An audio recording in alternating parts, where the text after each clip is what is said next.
Hi folks, this is Don Meissner with the North Country Fishing Report.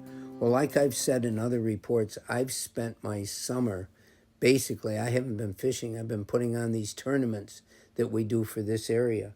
And so a couple days ago, I got a chance to go out for the first time in a couple months. And I was fishing with my buddy Rust. And we had just discovered that our plans to fish Wilson Hill were going down the drain, basically because there didn't seem to be any fish around. So Russ says, why don't we go in the Racket River? I think we can fish an area that neither one of us have ever fished. And so this became a very interesting day for me. You know, we had a wonderful day. We were fishing the Racket River downstream of the village of Potsdam, between Potsdam and Norwood. And Russ found a place where we could access, put our canoe in, and we discovered some really interesting things that day. Now we're fishing brand new water. And what do you do when you fish brand new water? You try to read it and you try to think, okay, what looks similar to a place that I've been able to catch fish before? Now, the upstream of Potsdam, the Racket River, has fantastic populations of smallmouth bass, and we expected the same thing. We really had a tough time in this water. But one of the things that we discovered, that every fish that we had strike were upriver from a sudden change in the water. By change, you know, when riffles start developing, in other words, that's usually due to a drop in elevation. But when you get to the end of a pool, that's what we're talking about. And I've talked about that so often.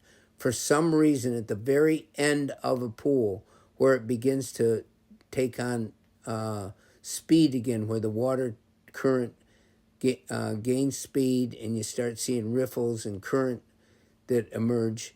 You know, this is a part of the river that usually seems to be one of the best places to find fish. And I'm not sure why. You know, we'd go over where that started and where the riffles really began. And downstream of the change, you'd think, is where the fish would all gather, where food was being flushed down to them.